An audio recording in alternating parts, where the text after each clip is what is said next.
the tin of beans, I wanted to know which proportion of tin of beans for a given surface area, which proportion contains the biggest volume.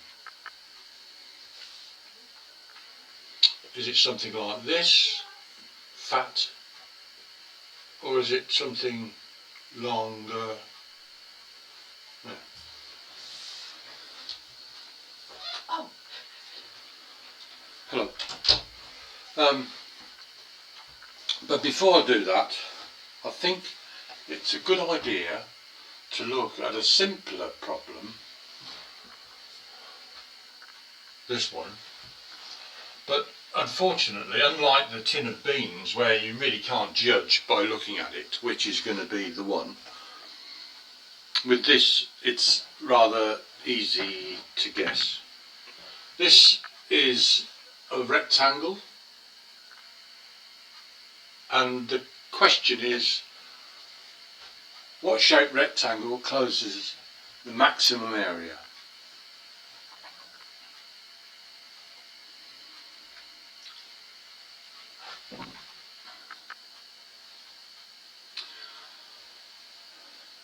I start by making an equation for the perimeter P.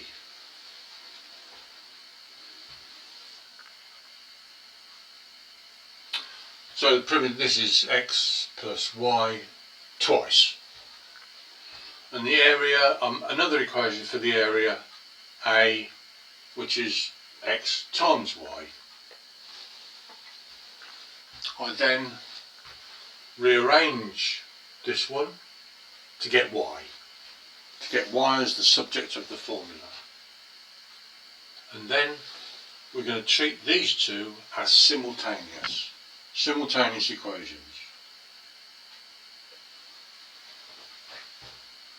And to do that, I'm going to substitute y into this. So I get P equals 2 into x plus a over x, I think.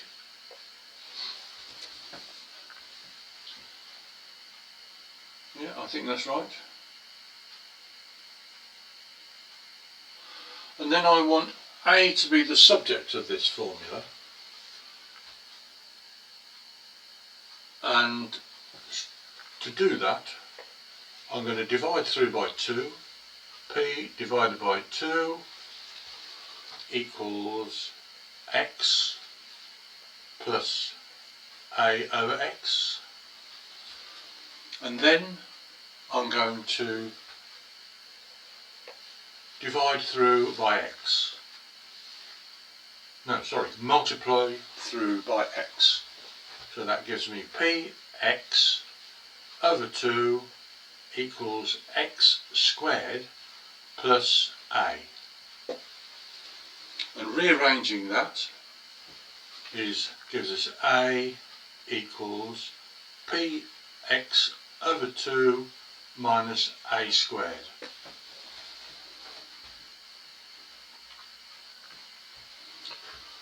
So I've written it up here, look,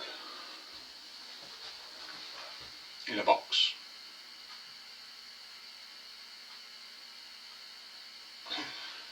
Now this minus x squared,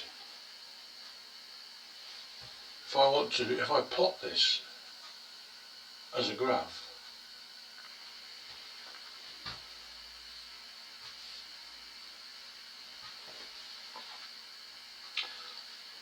it looks like this. It's a parabola, upside down parabola. The minus tells us the x squared tells us it's a parabola somewhere on the xy plane. Sorry, not the xy plane, it's the ax plane.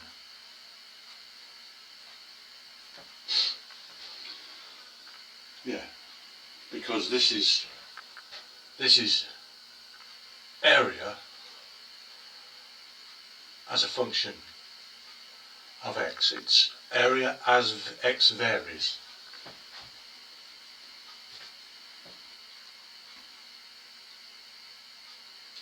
And there's a maximum here, as you can see. Yeah, the x squared tells us it's a parabola, and the minus tells us which way up it is. It's this way up. If this was a plus, it would have been the other way up, and it wouldn't have a maximum, it would have a minimum. Minimum there.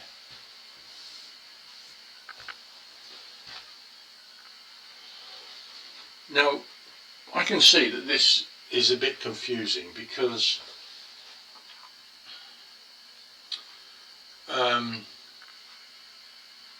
it seems that you can just change x and you get whatever you want, whatever area you want, but in fact it's more restricted than that. Hidden within x is y, and this is because this comes from here, and if you can see that if p is fixed as a constant, x and y depend on one another.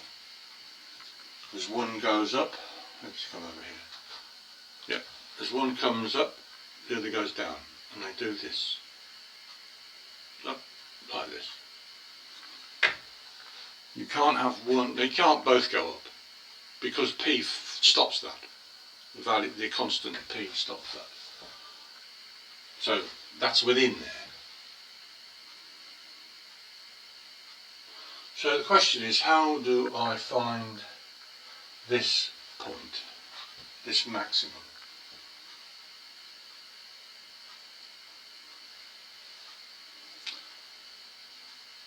This maximum on any curve, maximum or minimum, they always have a slope of 0.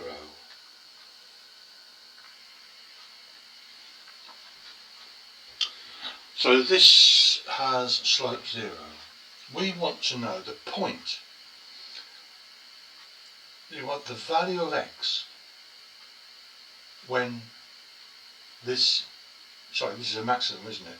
We want to know the value of x when the gradient is 0.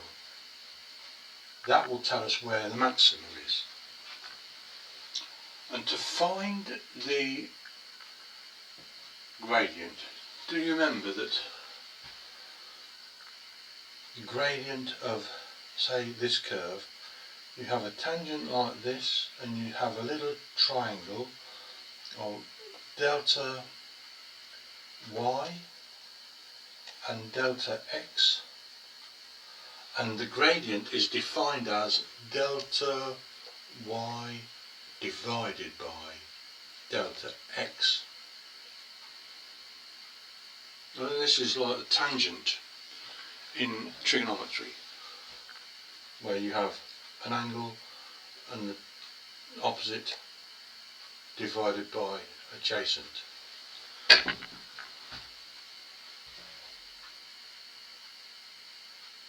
Yeah. There's other kinds of tangents where if you have it, which is a different meaning, where some line touches a curve. That's all it does, is touch the curve. It doesn't. This is a number. It has a value, but this doesn't. It's just a geometrical thing, things that touch.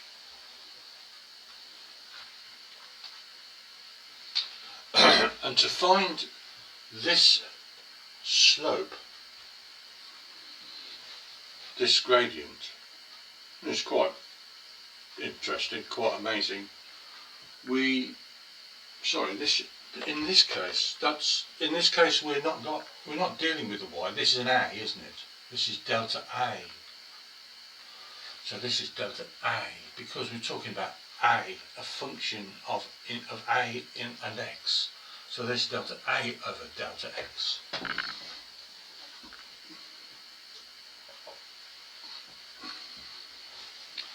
to find this, to find the slope on anywhere on a graph, to find the slope anywhere we choose on this line, we can use this and use the differential operator. We take the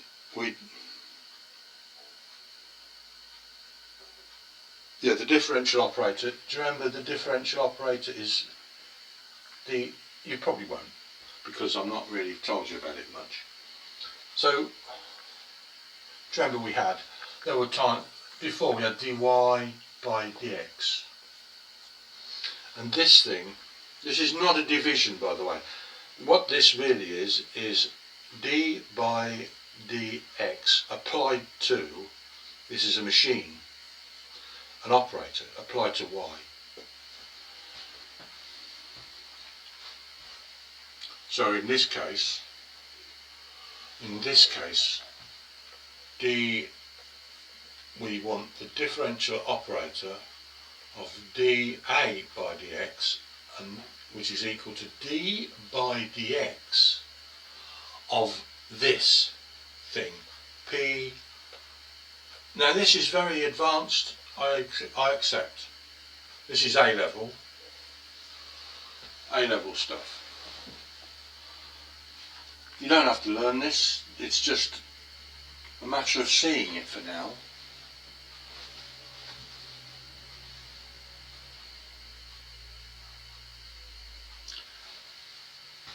This notation, d by dx, comes from this. D delta y divided by delta x. The little triangles. This comes from, well, this trigonometry. This comes from this, and then we get this notation, which is rather similar if you look. But whereas this is actually a division, this divided by this is not. This is just the way it's written.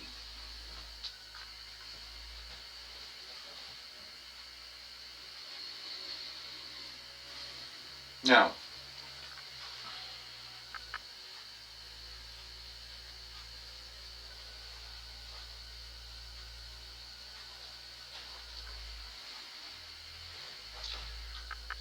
wherever we choose to put this little triangle, we get a different slope, a different gradient. And d by dx will give us the slope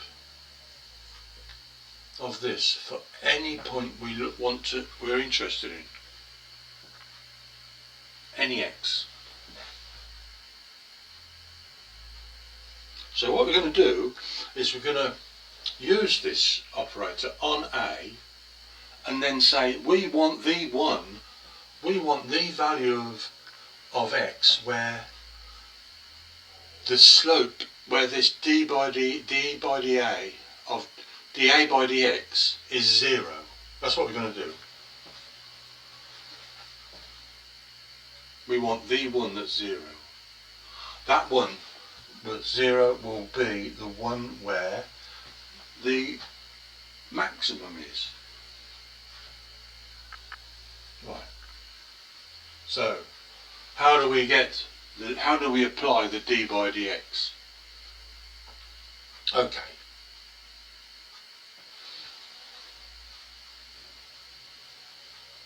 Here's the A. If A equals this, then d by dx of A equals P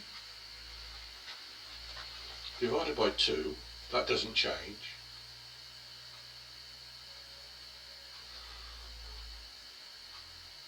This is a 1 up here, isn't it? X to the 1.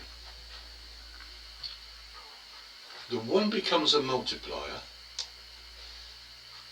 and then we reduce the x to the 1, we divide this by x, so it's x divided by x, which is 1.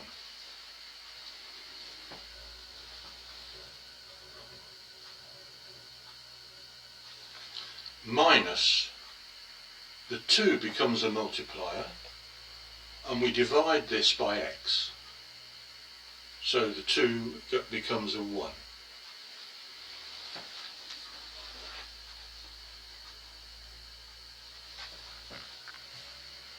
And writing that rather more nicely, it's equal to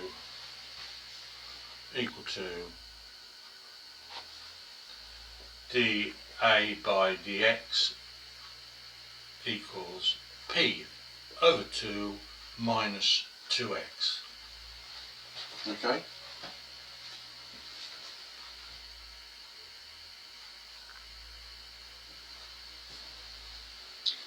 So, if we choose some x on the curve, da, that same x, we take that same x and put it in here, and we get a value for this.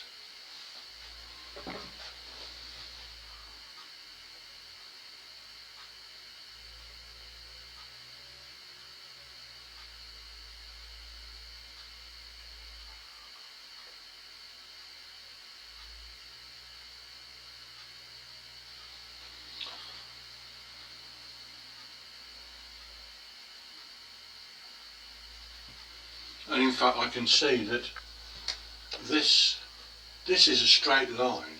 It's a line like this.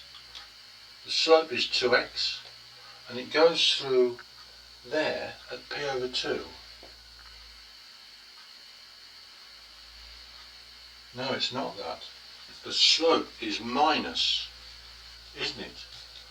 The slope is minus 2x.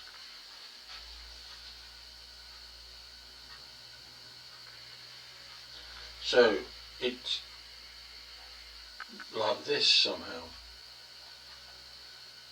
That's p over 2.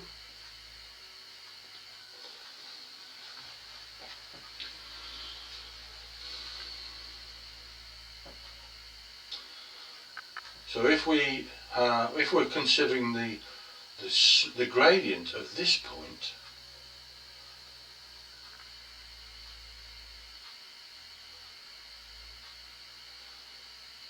it would be the gradient with the little triangle thing. The gradient would be this value.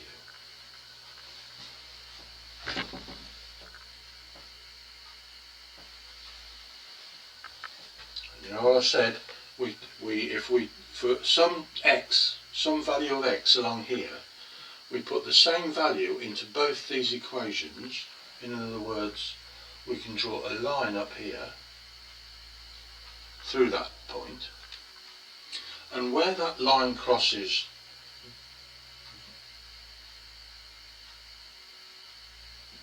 the parabola, that is where the gradient is,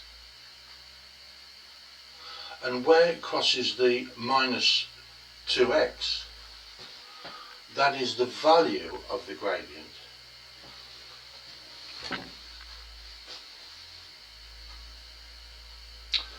But just now we're not interested in all that. What we're interested in is this point.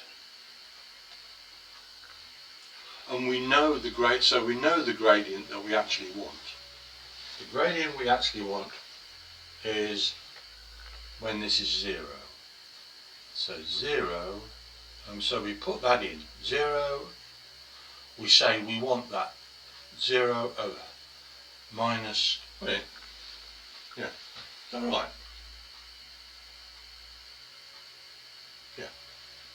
Yeah, 2x.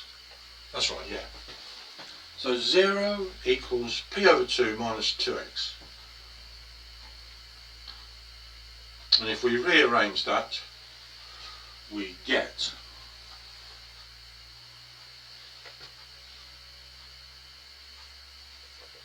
two x equals p over 2 .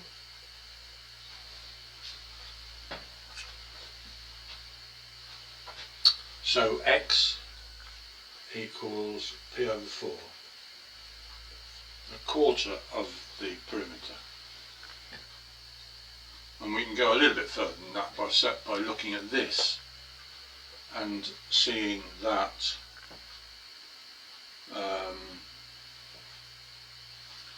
p equals, we can put this in for p equals, so this then becomes, so we're going to put that back into here and we get x equals 2 into x plus y all divided by 4 .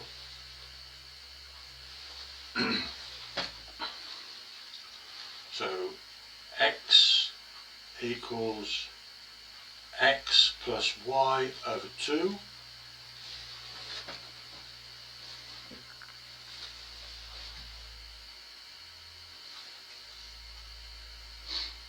Yeah. And so going back over here again,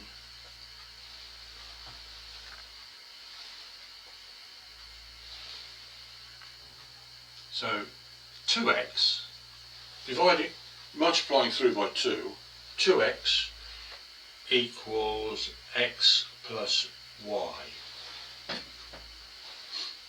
and we take x from both sides and we get x equals y. So the greatest area for the fixed perimeter is when x equals y, a square.